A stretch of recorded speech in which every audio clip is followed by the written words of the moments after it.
trotskistas, História, Teoria e Prática. A mesa é composta pelo Carlos Prado, é doutorando em História na Federal Fluminense e professor na Federal do Mato Grosso do Sul. Pelo Renato Fernandes, que é doutorando em Ciência Política? Em Ciência Política aqui na Unicamp. E por mim, Márcio Monteiro, sou doutorando em História também na Federal Fluminense. Achei legal mencionar que essa mesa, na verdade, ela é, digamos assim, uma terceira edição já, lá na UF, né, na Federal Fluminense. A gente, com composições diferentes, já organizou em 2 eventos, em 2 ocasiões diferentes, mesas sobre história do trotskismo, nessa tentativa de reunir trabalhos, pesquisadores que estão conduzindo atualmente investigações sobre a história do movimento. Inclusive, nas duas outras edições que a gente organizou, teve pessoas daqui da Unicamp, né, pesquisadoras daqui da casa, então é legal que agora a gente faça o movimento contrário de vir para cá. Inclusive, tem um grupo de pesquisa aqui, né, acho que o Renato pode falar um pouco depois. Lá na UF a gente também tentou organizar, não foi muito para frente, mas segue aí uma tentativa de estar aglutinando e criando contatos, né, entre quem está pesquisando o pensamento de Trotsky ou a história do movimento trotskista. Bom, sem mais delongas, a gente combinou aqui de fazer falas de 20, 25 minutos. No final das 3 falas, abrir para intervenções, questões, perguntas. E a gente vai seguir aqui uma ordem cronológica, então a primeira fala vai ser a do Carlos. Bom, boa tarde. Para quem chegou depois, meu nome é Márcio Monteiro. Agradeço ao Renato pela fala. Agradeço a presença de todos e todas. Essa minha apresentação, ela é, digamos assim, um grande resumo dos resultados de uma pesquisa de mestrado, já concluída em 2016. O título aqui é o mesmo título da minha dissertação, né, Movimento Trotskista Internacional e as Revoluções do Pós-Guerra, uma análise de suas releituras teóricas e programáticas, pegando aí de 1944, até 63. Bom, primeiramente, por que abordar esse tema, né? O trotskismo é até motivo de piadas muitas vezes, né? A gente sabe, é um movimento político extremamente fragmentado. Só que no Brasil, talvez a gente tenha até mais de 10 organizações facilmente contabilizadas que reivindicam o trotskismo. Todavia, essa fragmentação ela não é meramente organizativa, né? Se a gente analisa de perto essas várias organizações que reivindicam de uma forma ou de outra o legado do pensamento de Leon Trotsky, o legado dessas lutas, como, por exemplo, que o Carlos mencionou, né, da oposição de esquerda aqui no Brasil, vai passar pela Quarta Internacional em 1938. Se a gente analisa de perto essas várias organizações, a gente vê que elas não só, muitas vezes, têm posições diferentes frente a desafios da luta de classes, né, frente a, enfim, demandas aí das lutas nas quais elas estão envolvidas, como muitas vezes também o arcabouço teórico-programático mobilizado por elas para interpretar e atuar nesses eventos é muito diferente entre si, né, apesar dessa reivindicação comum ao nome do trotskismo, ao passado da Quarta Internacional. Então, o objetivo da pesquisa foi tentar entender um pouco o porquê dessa diferença, né? Tentar entender um pouco as origens desses vários troncos históricos do trotskismo e das suas diferentes posições. Por que esse recorte temporal, 44-63? Bom, a Quarta Internacional ela é fundada em 1938, após um longo período de gestação como oposição pública da Internacional Comunista, né? Mesmo expulsos, os trotskistas se organizavam se reivindicando como parte da Internacional. Em 1938 eles abandonam essa postura, na verdade alguns anos antes, né? E em 1938 culmina na construção já de uma organização independente, que é a Quarta.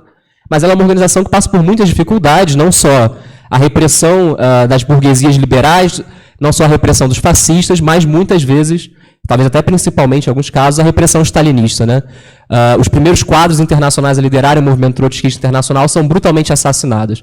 É algo do nível, literalmente, de uma pessoa integrar o secretariado internacional do movimento, no dia seguinte ser encontrada morta boiando no Rio Sena. Bom, além disso, a Segunda Guerra Mundial impõe uma dura condição de afastamento entre as seções nacionais. Então, em 1944, é um momento de reorganização, depois da perda de quadros muito importantes, incluindo o próprio Trotsky, e de reorganização também no sentido de restabelecer vínculos que foram em grande parte perdidos durante a guerra. E por que eu paro em 63? Porque em 63, depois de algumas divisões que ocorrem nos anos 50, esse processo de crise, de fragmentação do movimento trotskista tem uma inflexão importante, que é a reaglutinação no chamado Secretariado Unificado de alguns setores que haviam se separado em 53, mas a continuação em separado de outras organizações no chamado Comitê Internacional, que é esse primeiro grande racha internacional do movimento trotskista que surge 10 anos antes, em 1953. Essa reunificação parcial, ela mal vai durar, né? Já, em alguns poucos anos já surgem frações internas dentro do secretariado unificado. Dentro do Comitê Internacional também não vai demorar muito para surgirem novas diferenças e levar mais divisões, mas ainda assim 63 é um marco importante do movimento trotskista, principalmente porque as polêmicas que vão surgir a partir daí, né, daí em diante, nos anos 60, 70, como as polêmicas sobre adotar ou não a via guerrilheira, que é um grande debate, né, nessa época, elas, por mais que tragam, sem dúvidas, elementos novos, não alteram o núcleo fundamental de alguns dos troncos históricos que vão surgir já nos anos 50 e no início dos anos 60, e que a gente conhece até hoje, né? Mandelismo, morenismo, lambertismo, algumas correntes menos conhecidas aqui na América Latina e no Brasil, como a corrente do Gary Healy na Inglaterra, apesar delas adquirirem novas características a partir dos anos 60, não obstante, o núcleo fundamental que vai caracterizar ela já está gestado nessas disputas aí desse período que eu vou abordar. Bom, se a gente pega as narrativas produzidas sobre a história desse movimento, e o fato da gente ter pesquisas, né, como as que a gente está apresentando aqui, produzidas em âmbito acadêmico, trabalhando com grande volume de fontes, isso é algo relativamente novo, relativamente recente. Principalmente abordando o movimento no seu escopo internacional. Até por uma questão de fontes mesmo, né? A gente está falando de um movimento espalhado por vários países, vários continentes. Agora, com a internet, com a digitalização de fontes, se torna muito mais fácil, muito mais prático poder estudar o movimento no seu âmbito internacional. O que a gente tem, então, frente a esse pouco número de pesquisas acadêmicas, são as próprias narrativas das organizações, se apresentando para a sua militância, para as pessoas que elas buscam disputar. E por mais que tenham elementos de verdade, elementos importantes que a gente tem que prestar atenção nessas narrativas das próprias organizações, trazendo aí uma característica geralmente comum dessas histórias produzidas por organizações políticas, elas têm também um tom muito justificador e muitas vezes omitem posições, distorcem debates, porque tem o objetivo fundamental de apresentar a sua corrente como a legítima corrente do trotskismo, né? E não obstante as várias narrativas que a gente tem aí de cada tronco histórico do trotskismo do pós-guerra, é possível dividir mais ou menos em dois grandes blocos essas narrativas. Um primeiro bloco, que é principalmente aquele associado ao Secretariado Unificado que vai surgir em 63, e as lideranças que vão participar ali do Secretariado Unificado, já desde os anos anteriores, né? A gente vai ter uma narrativa que vai dizer o seguinte: no pós-guerra a gente teve revoluções que tinham peculiaridades importantes e estabeleceram desafios frente ao programa, as análises que os trotskistas herdavam já do período anterior, principalmente das análises do próprio Trotsky, da Revolução Permanente, da crise de direção. Em frente a esses desafios, a ala majoritária, que no caso é essa própria ala que está escrevendo, né, vai afirmar que, bom, eram revoluções não ideais, não puras, com problemas, mas que essa ala majoritária soube fazer as adaptações necessárias no seu programa, na sua estratégia, nas suas táticas, para lidar com esse movimento, com esses fenômenos. Enquanto que uma ala minoritária, que é a ala que vai romper em 53, seria uma ala sectária, que, frente a revoluções que não conformam ali o ideal, ao padrão esperado, buscam negar a participação, buscam negar determinados aspectos daqueles fenômenos. Enfim, são os sensatos de um lado e os sectários do outro. A gente pode ver isso, por exemplo, no livro que talvez seja mais fácil acesso aqui em português, porque foi editado em Portugal, que é Os Trotskismos, do Eduardo Ben Said. Ou uma obra que está disponível em inglês no o arquivo marxista da internet, do Pierre Franck, que é A Longa Marcha, né? O título em inglês, mas traduzindo A Longa Marcha dos Trotskistas, uma história da Quarta Internacional, vão ter em linhas gerais essa narrativa. Já se a gente pega a narrativa dos grupos que vão romper em 53, mesmo daqueles que depois, em 63, vão se reunificar com esses setores que eu acabei de mencionar, eles vão apresentar o seguinte: as revoluções do pós-guerra, de fato, apresentaram algumas questões novas, que necessitavam de respostas novas, porém essa ala majoritária respondeu de forma oportunista, se adaptando a lideranças que não eram revolucionárias, atuando de forma liquidacionista, no sentido de dissolver o papel de liderança do Partido Revolucionário, do Partido Trotskista, frente aos setores que de fato estavam encabeçando esses processos revolucionários. E, em geral, vão botar a grande culpa da crise do movimento trotskista no chamado revisionismo pablista, que são as ideias apresentadas por Michel Pablo, um importante dirigente internacional desse momento pós-Segunda Guerra. E, é claro, esse próprio setor vai se apresentar como o setor que resistiu ao revisionismo, que resgatou a ortodoxia, que representou ali, digamos, a salvaguarda do legítimo trotskismo nesse momento de crise. Bom, por mais que essas várias narrativas... isso a gente pode encontrar aqui no Brasil, por exemplo, num livro editado pela editora Sanderman, né, da Alicia Sagra, que vai trazer ali a visão da corrente morenista. Tem uma obra também da corrente morenista, mas já mais antiga, da Mercedes Petit, também é fácil de achar na internet, vai trazer essa narrativa muito parecida. Ou de outras correntes, como, por exemplo, a corrente que se origina lá do Gary Healy, na Inglaterra, com a Socialist Labour League e com o Comitê Internacional que surgiu em 53. O livro do David North, quem traduziu em português, né, o título se chama A Herança que Nós Defendemos, também é um livro que está disponível no arquivo marxista da internet.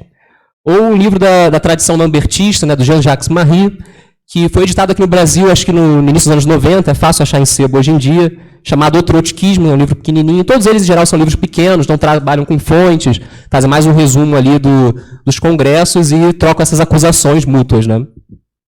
Bom, de fato, o que eles todos reconhecem em comum, que é muito verdadeiro, é que as revoluções do pós-guerra foram um grande pivô das disputas e disso que eu chamo de releituras do arcabouço original do movimento.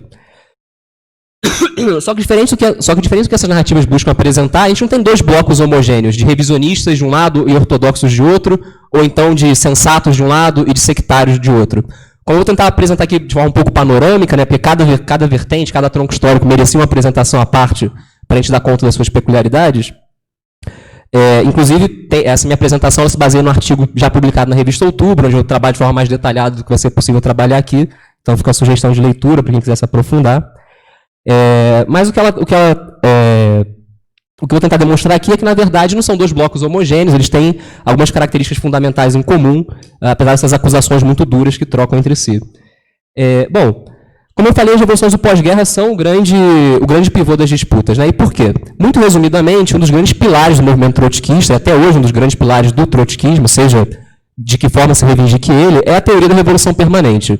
E aí, de forma extremamente rasteira e resumida, né, não daria para falar aqui em detalhes, a teoria da revolução permanente conclui, a partir de análises do que é o capitalismo no seu momento imperialista, extremamente integrado, internacionalizado, que revoluções democráticas burguesas ou revoluções nacional-democráticas, aquelas que vão garantir a independência e soberania nacional de um país colonial ou semicolonial, que vão garantir o estabelecimento de uma república democrática contra ditaduras, monarquias, regimes coloniais, que vai garantir reforma agrária em benefício dos pequenos produtores, acabando com latifúndio, etc. Esse tipo de revolução não é possível de ser realizado, porque a burguesia dos países periféricos, ela não só tem medo do proletariado entrar em cena como força independente, como ela é umbilicalmente ligada aos capitais imperialistas que tornam esses países periféricos não soberanos, e ela é umbilicalmente ligada às oligarquias fundiárias, ela é parte da classe que domina o campo, que tem o latifúndio, e, portanto, conclui a teoria da revolução permanente na impossibilidade de revoluções nacional-democráticas ou democrático-burguesas. Essas tarefas que eu mencionei aqui, reforma agrária, república e soberania nacional, têm que ser realizadas por uma revolução encabeçada pelo proletariado em aliança com os camponeses pobres, que vai queimar etapas ou vai fundir etapas no sentido de que, ao mesmo tempo que cumpre essas tarefas básicas, que cumpriu, por exemplo, a Revolução Francesa, vai também já colocar em pauta as tarefas socialistas, ou seja, a socialização da propriedade, dos meios de produção, a internacionalização da revolução, uma permanente transformação interna das relações, buscando a construção do socialismo. E também tem um aspecto importante da teoria da revolução permanente, que é enfatizar que é o proletariado o sujeito dessas revoluções, mas que o sujeito social, né, digamos, mas que o proletariado necessita de um sujeito político, que seja, digamos, o Estado maior da revolução, que seja o sujeito consciente de que aquela revolução precisa ser anticapitalista para triunfar, e esse sujeito político, obviamente, é o Partido Marxista, que aqui, no caso dos trotskistas, vai ser reivindicado como Partido Trotskista. E as revoluções do pós-guerra são extremamente desafiadoras para esse arcabouço, porque, vamos lá, vou enumerar algumas características básicas aqui. Primeiro, elas ocorrem na periferia do sistema capitalista. Nenhuma dessas revoluções que, de fato, consegue implementar as tarefas nacional-democráticas e ter um caráter anticapitalista ocorre nos centros. O seu programa, né, o programa inicial desses processos, ele era nacional-democrático, não era um programa socialista. Ele era de libertação nacional, reforma agrária e regime democrático. As suas lideranças, os seus sujeitos políticos, mesmo quando eram partidos comunistas, eles formalmente reivindicavam que aqueles processos não eram socialistas, eram processos democrático-burgueses, inclusive buscavam aliança com a chamada burguesia progressista, burguesia nacionalista, por aí vai. Aquele programa básico do stalinismo, né, de uma revolução por etapas. O principal setor mobilizado, o principal setor social mobilizado nesses processos Num primeiro momento, foi uma força de trabalho rural extremamente heterogênea, que, em geral, os trotskistas da época vão chamar de campesinato pobre, mas olhando de perto a gente vê que envolve camponeses recentemente expropriados pela onda de expansão capital imperialista na periferia, envolve assalariados agrícolas e por aí vai. Mas, mesmo assim, isso, inclusive, é muito ignorado não só pelos trotskistas da época, mas pela própria literatura especializada que trabalha as revoluções do pós-guerra, o proletariado entra em cena em um determinado momento desses processos. Muitas vezes a literatura a gente vai ver dizendo que o proletariado assistiu passivo a essas revoluções, o que é um contrassenso. Como é que a gente tem uma revolução que expropria a burguesia sem a classe trabalhadora estar em cena, né? Mas isso não foi um problema nas fontes que eu analisei. Os trotskistas da época, em geral, falam que eram revoluções camponesas, assim como boa parte da literatura atual, acadêmica, vai falar. Não houve instituição de órgãos de controle político democrático, órgãos de democracia direta nesses processos, onde eles surgiram, como no Vietnã, em menor medida na China, foram duramente reprimidos pelas lideranças stalinistas. Ou seja, não surgiram soviets, ou pelo menos se surgiram, não conseguiram se consolidar.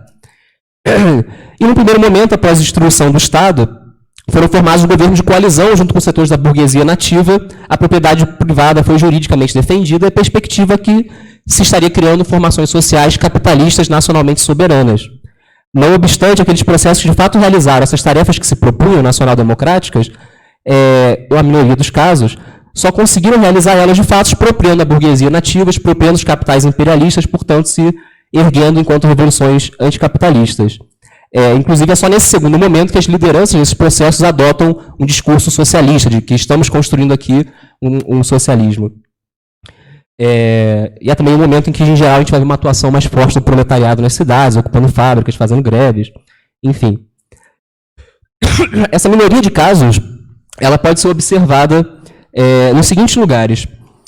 Na China, em 49, na Iugoslávia, na Albânia... Nossa, tem que correr um pouco.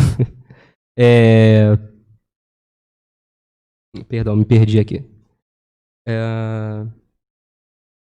China, Iugoslávia, Albânia, Indochina, em Cuba, que é um caso ainda mais particular, porque nesses outros que eu mencionei, a gente tem partidos comunistas à sua frente, né, o que pode criar uma certa confusão de, então eram comunistas, queriam uma revolução contra a burguesia, o que não se sustenta, mas, digamos, torna um pouco menos confusa interpretar essas revoluções anticapitalistas. Mas em Cuba a gente tem um movimento, que é o 26 de julho, que sequer se reivindicava formalmente socialista ou comunista, no primeiro momento.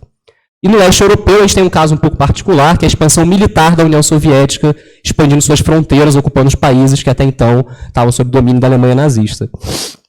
Não são, de fato, revoluções endógenas, são processos que, enfim, eu encaro como uma expansão burocrático-militar da União Soviética, eu não vou abordar eles aqui. Mas, enfim, são esses processos extremamente complexos que vão causar uma grande confusão no movimento trotskista, tentando interpretar ele e delinear programas de intervenção, por mais que, em grande parte, não houvesse trotskistas na maior parte desses lugares. Na China havia, no Vietnã havia, em Cuba havia, mas, em geral, eram muito pequenos, muito isolados. Então, é um debate que é travado principalmente de fora dos processos, mas almejando a intervenção neles, almejando se ligar com os setores que estão participando desses processos. Não é um debate meramente abstrato, não é um debate, digamos, feito por lazer, tem um objetivo político claro de intervir nesses processos.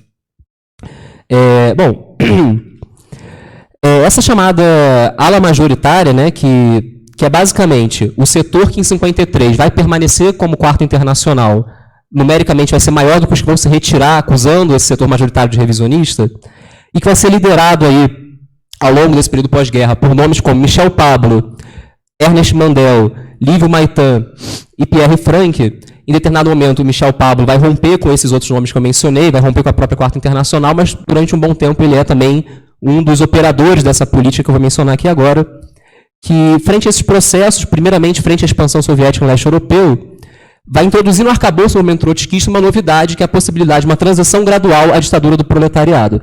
Essa teoria da revolução permanente afirma que não há possibilidade de etapas intermediárias.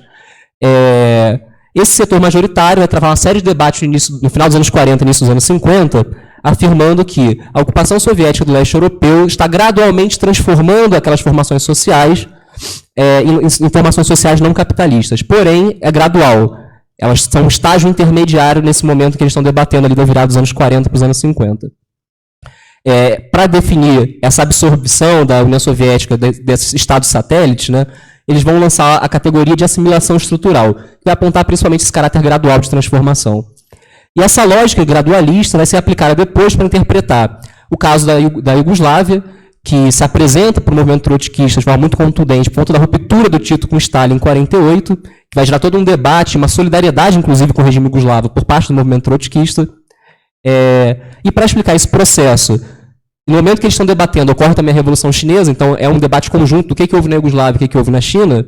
Esse setor majoritário vai trabalhar com uma redefinição da ideia de governo operário camponês, que antes era usado desde a Internacional Comunista como um termo, digamos, mais simpático do que ditadura do proletariado, para definir o que os comunistas buscavam, mas que aqui vai ser completamente redefinido para dizer que o governo operário camponês é um regime transitório, capitalista, porém fazendo a transição para a ditadura do proletariado, ou com potencial de fazer a transição para a ditadura do proletariado, liderado por sujeitos revolucionários que são centristas em vias de se tornar revolucionários, e que, portanto, podem ser pressionados a fazer essa transição, a concluir essa transição e estabelecer, de fato, a ditadura do proletariado.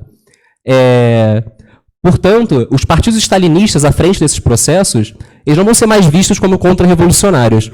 Eles vão ser vistos como eu mencionei, centristas e com a possibilidade de se tornarem, de fato, revolucionários, e daí vai vir a ideia de que eles têm que ser apoiados criticamente pelos trotskistas. Como eu falei rapidamente aqui, mencionei, ocorre uma campanha de solidariedade com Tito, com o regime de Tito, inclusive no momento em que Tito, ao romper com Stalin, faz uma conferência no Iugoslávia, deixando claro que os comunistas iugoslavos podem ficar calmos com a acusação que Stalin faz ao Tito de ser trotskista, por estar rompendo com Moscou, porque, entre aspas, nós sabemos lidar muito bem com nossos trotskistas. E todo mundo sabe o que isso significa vindo de um stalinista, né? Ainda assim, há uma grande solidariedade com o regime, envios de delegações para a Iugoslávia, brigadas de trabalho, publicação de um jornal na França financiado pela Embaixada Iugoslava, e por aí vai. Há, de fato, uma grande empolgação com esse processo, na ideia de que o Partido Comunista Iugoslavo deixou de ser contra-revolucionário, deixou de ser stalinista, porque rompeu na prática com o etapismo, portanto, tem que ser apoiado criticamente, e aí, inclusive, a ausência de órgãos democráticos, de democracia direta da classe trabalhadora, não é visto como um problema. Esse setor majoritário vai dizer que há deformações burocráticas nesse Estado, porém, essas deformações burocráticas não são qualitativas, elas podem ser reformadas pelo próprio regime, desde que haja uma ala esquerda que faça a pressão, que traga a consciência revolucionária para o regime. Portanto, não há necessidade, como se defendia por causa da União Soviética, de uma revolução política, de uma derrubada violenta vinda de baixo da classe trabalhadora contra a burocracia que havia, na análise dos trotskistas, usurpado o poder da classe trabalhadora. Portanto, sequer se definem esses estados, China e Iugoslávia, como estados operários burocraticamente deformados, como era o caso da caracterização feita para a União Soviética e para os estados satélites no leste europeu. Se dizia que eram estados operários com deformações passíveis de serem corrigidas.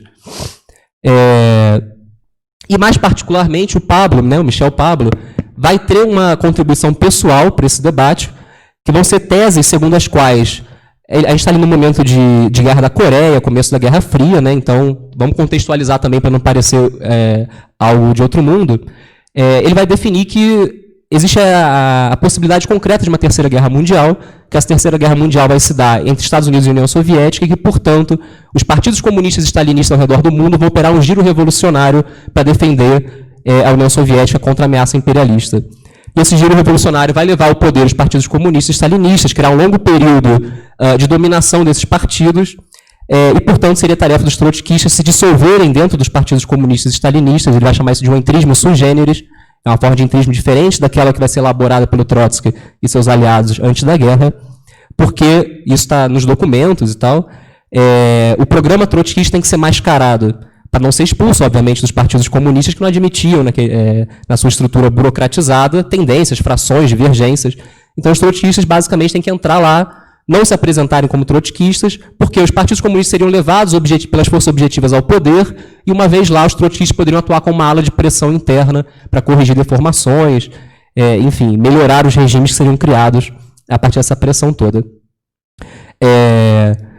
Porém, a ala minoritária que vai chamar esses setores de revisionistas, ela vai enfatizar muito as ideias do Pablo. E as ideias do Pablo ela não têm uma sobrevivência tão longa assim.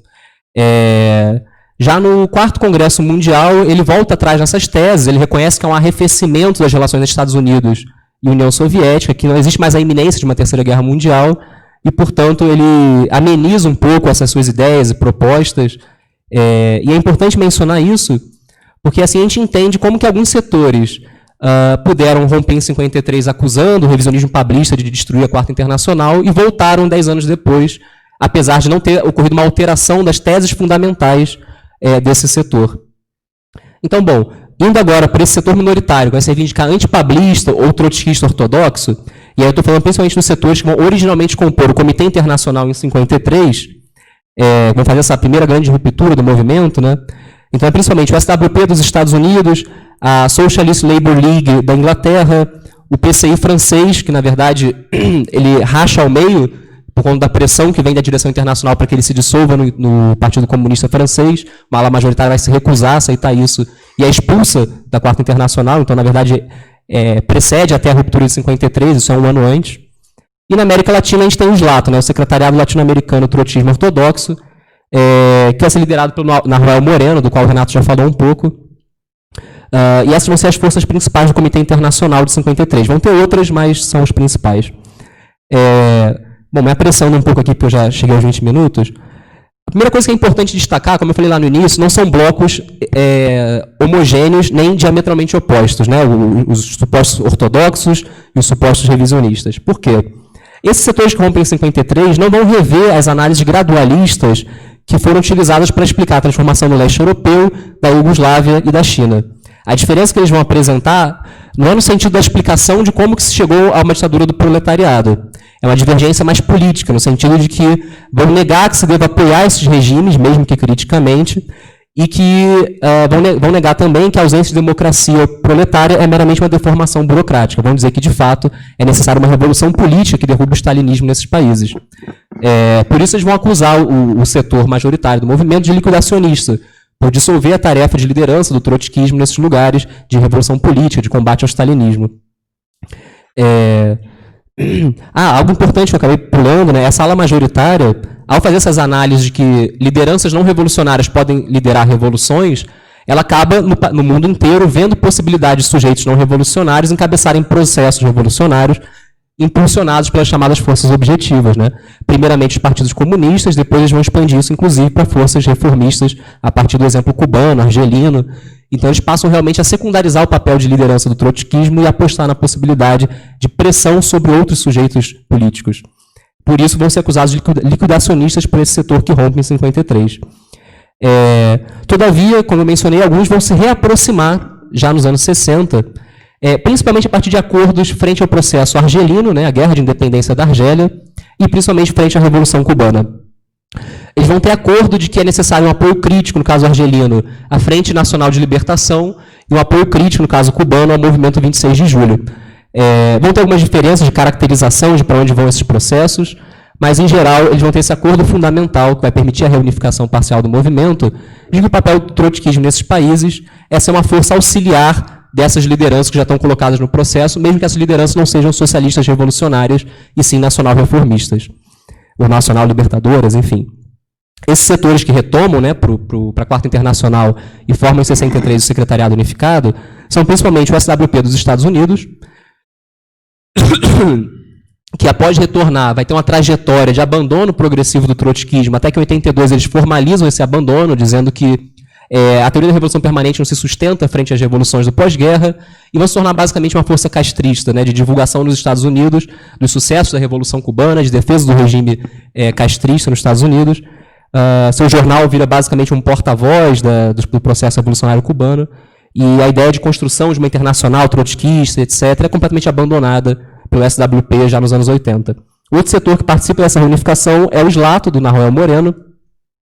Bom, a gente fala Nahuel Moreno, mas na verdade são todos grupos coletivos, né? Só que o Moreno acaba se destacando ao longo dos anos, frente aos outros que compunham essa organização internacional da América Latina. E, bom, já nos anos 50, ainda como parte do Comitê Internacional, o Moreno apresenta uma releitura da teoria da revolução permanente. Ele, inclusive, é um dos mais honestos desses troncos históricos em dizer, olha, estou fazendo uma revisão do trotskismo. É necessária essa revisão frente aos fenômenos novos, portanto, é isso que a gente está se propondo. Os outros, em geral, vão dizer que estão defendendo o arcabouço original, né? E essa revisão proposta pelo Moreno é de que a revolução ocorre em duas fases. Uma primeira objetivamente socialista, porque ela só pode triunfar como uma revolução socialista, mas ela não é consciente dessa necessidade de se transformar em revolução socialista.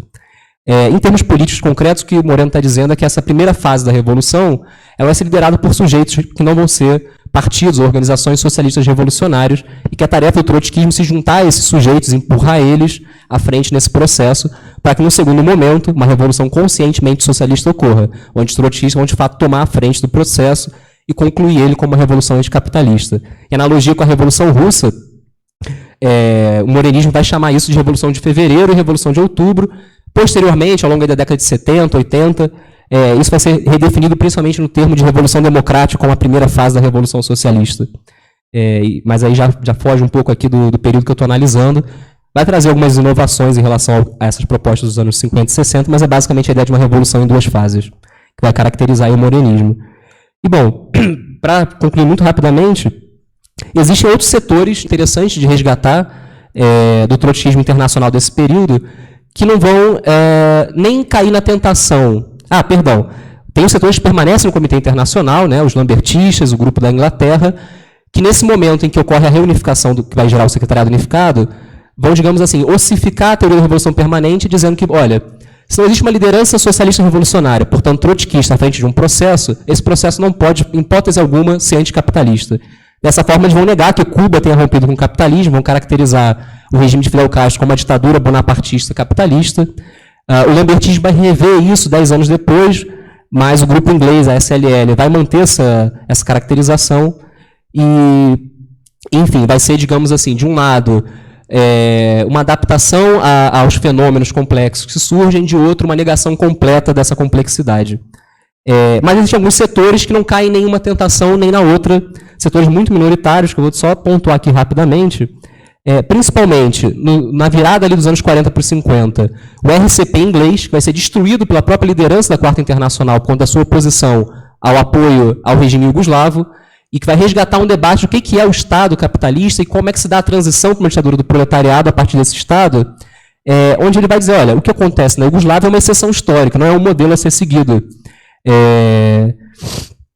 E essa transição que ocorre ali só é possível porque houve a destruição militar do Estado burguês já desde o primeiro momento em que os partisãos antifascistas do Partido Comunista chegam ao poder, ainda que eles não reconheçam dessa forma, vão dizer que é uma democracia popular, capitalista. Ou seja, vão negar que existe uma transição gradual, feita de pouco em pouco, até se chegar a uma ditadura do proletariado. E aí tem outros setores que, nos anos posteriores, vão resgatar essas análises do RCP inglês, ainda que não sendo organicamente ligado a ele. No caso, a tendência Verne Ryan, dos Estados Unidos, do SWP dos Estados Unidos, que vai fazer esse mesmo debate em relação à China, dizer que China é um caso excepcional, não é um modelo a ser seguido, que o Estado não passou uma transição gradual, ele foi destruído pela força militar do Partido Comunista Chinês, ainda que o Partido Comunista Chinês não reconhecesse que estava destruindo o Estado burguês e construindo algo diferente. E, principalmente, eles têm uma contribuição que eu acho muito importante, que é debater a Revolução Boliviana de 1952. Porque, a partir desse caso da Revolução Boliviana, eles vão mostrar a proximidade entre os supostos ortodoxos e os supostos pablistas. Ou seja, entre supostos revisionistas e antirrevisionistas. Já que todos eles tiveram em comum ali na Revolução Boliviana a ideia de que deveria se apoiar, o Partido Trotskista Boliviano tinha um peso muito maior do que em outros países, não que fosse um partido de massas, mas tinha uma influência real na classe trabalhadora, e ainda assim todos os setores majoritários e minoritários tiveram a ideia comum de que era tarefa desse partido trotskista na Bolívia apoiar uma organização burguesa chamada MNR, que chegou ao poder através dessa revolução, com a ideia de que, primeiro, era uma organização pequena burguesa, segundo, que ela poderia ser empurrada a lutar contra a burguesia e romper com o capitalismo. A revolução fracassa, apesar de algumas conquistas que vão durar alguns anos, e a tendência Verne Ryan vai usar isso como uma acusação para demonstrar que, na verdade, existem mais semelhanças fundamentais do que diferenças entre esses setores que estão brigando no trotskismo internacional. E na década de 60, início dos anos 60, um outro grupo também do seio do Partido Americano, do SWP, a Tendência Revolucionária, vai fazer um debate muito similar frente à Revolução Cubana, falando que o SWP, que antes tinha se colocado como defensor da ortodoxia, agora capitula o castrismo, busca retornar à aliança com Mandel, Pablo, Frank, etc., porque essencialmente não entendeu o que é a tarefa dos comunistas frente ao Estado burguês e frente às organizações não socialistas revolucionárias, reformistas, nacionalistas, etc. Então, são organizações que, mesmo com muitas dificuldades, tamanho pequeno, ao meu ver, tentam avançar um pouco nas análises da teoria da revolução permanente, do trotskismo, frente a esses novos e complexos fenômenos do pós-guerra, mas, infelizmente, mereceria uma apresentação à parte aqui para realmente, assim como todas as outras, né, para a gente realmente dar conta das suas especificidades. Então, concluindo, já mais do que estourado o tempo, Eu acho que é importante a gente retomar a análise dos diferentes trotskismos frente aos grandes fenômenos da luta de classes para entender, de fato, qual é a análise, qual é o programa, qual é a teoria que está sendo mobilizada por eles, por esses fenômenos, e não simplesmente tomar como válida a caracterização que fazem de si mesmos como trotskistas, porque senão a gente vai cair num problema de que existem vários trotskismos extremamente diferentes uns dos outros. Acho que é mais válido a gente fazer a reconstrução, a partir da análise e atuação, do que é, de fato, o arcabouço programático e teórico dessas organizações, para a gente entender um pouco melhor o que houve com o trotskismo no pós-guerra e esse surgimento de várias organizações diferentes.